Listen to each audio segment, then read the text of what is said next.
I want to share with you the top 5 pelvic floor exercises that I start most of all of my patients with, especially in the standing position, because so many of us live in this upright standing world, right? So one of the first ones is to actually get the anterior core to actually give us a nice fire pattern. Why are we doing that? Because I need to know that the deep abdominal muscles, so that would be deep transverse abdominis and the internal oblique, actually are giving us a nice lift and contraction. Why that is because through their fascial line, they attach right into where the bladder lies and right into the deep pelvic floor muscles, the levator ani. So having deep, good control is really important. So those deep abdominal muscles, they lie right inside these bony areas. We call them our hands in our pockets muscles. What I want you to do is feel those muscles first and then lightly just pull those muscles up and in. So it's almost like you're just kind of telling them, hey, I want you to pull up and in towards my nose. Again, it's not a hard contraction because it's not like I'm lifting a 40-pound bag of dog food. It's just a really light contraction because I don't have much load yet. So feel those deep abdominal muscles lifting up and in. As you do so, I'm just going to stand to the side so you can watch. Sometimes if I really pull them in hard, I'm going to get a whole posterior tilt of my pelvis. I only want that full posterior tilt of my pelvis if I'm wanting to contract the whole floor at the same time. And sometimes I might want to do that if I have a pelvic organ prolapse, etc. So I feel those deep abdominal muscles. I can actually get them to lift up and in, and then I can actually rock back into a nice posterior tilted position. Then as I move forward, it's not like I'm just letting these muscles go, these deep abdominal muscles. I'm going to actually then anterior tilt. So almost like a Donald Duck position. My butt will go into that more Donald Duck. And then I can do what? I can lightly, again, pull up and in. I'm driving the motion not through my butt, not through my legs, but through my deep abdominal muscles.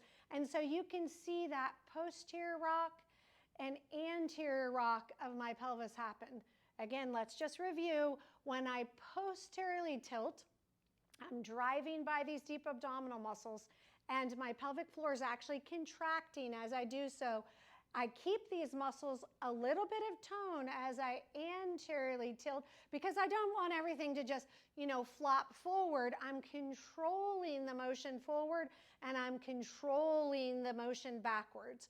That's having good power out of what? The anterior and the posterior pelvic girdle region.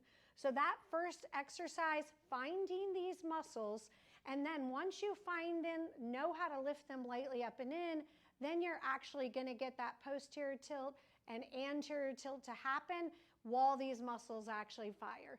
Again, they're important because they go right through their fascial line to where the bladder lies. So think of it, they're lifting the bladder, closing sphincter, and they're actually going to lift the levator ani. So super important muscle group. The next muscle group I want you to focus on is some muscles that actually control your hips.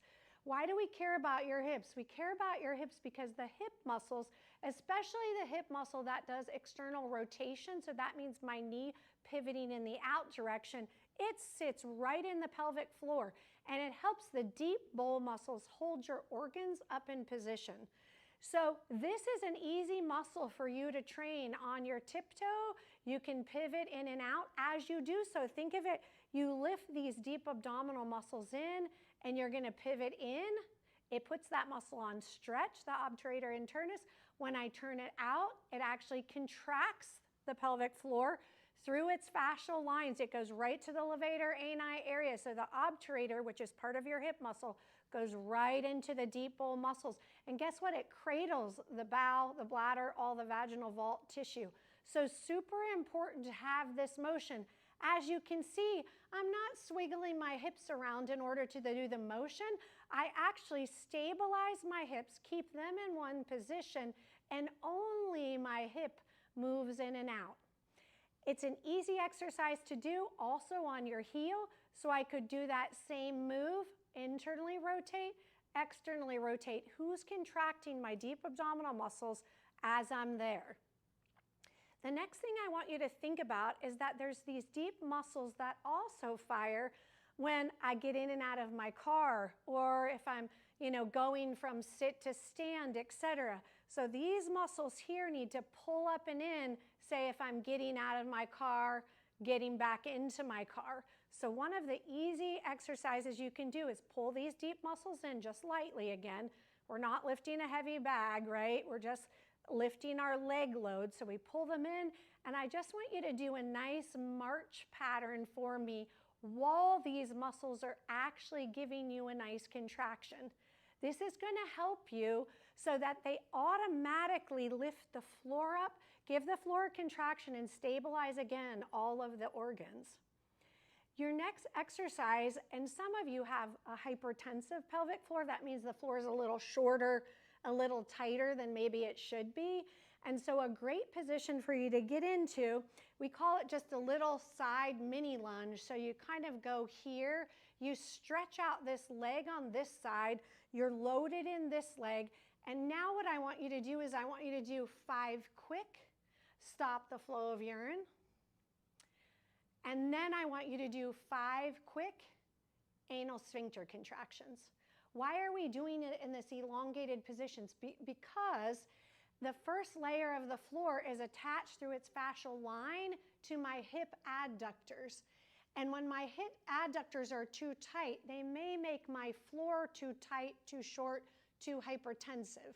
So what happens then is that in this position, I'm putting that adductor on stretch, I'm loaded on my other leg, and what am I going to ask the floor to do again? 5 quick, stop the flow of urine. 5 quick anal sphincter contractions. Because now I'm teaching those muscles of the floor to actually know how to contract and in a more elongated position. You can see in this video that my feet, I'm barefooted. There's a lot of research right now that actually talks about a barefoot actually giving more information to the pelvic floor. So foot stability and ankle stability has everything to do with pelvic floor power. So in the barefoot position, think I can feel the floor. I can grip the floor if I want. If you watch my toes sort of do that little grip pattern, automatically I contract the floor in that little grippy pattern.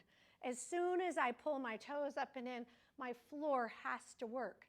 So what we're going to do is I'm going to have you lightly bend your knees and then stabilize with your feet. So you're kind of getting a little bit of an arch with your feet. That will help the floor contract.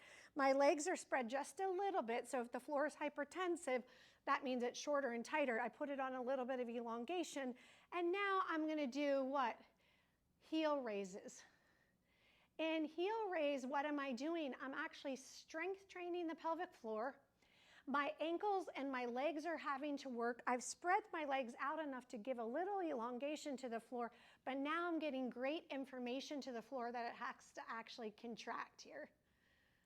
So it's a great way to strength train the whole chain up and down. I'm containing with the deep abdominal muscles, and that way I can get some stability out of that area. My last one that I want to show you is a way to kind of stretch out the rear of the floor. So when we're in these positions, we're kind of stretching more of the front. Now we'll go to rear of the floor, and rear of the floor stretch, I'm going to kind of get into this position. So I have a little bit of a bent knee.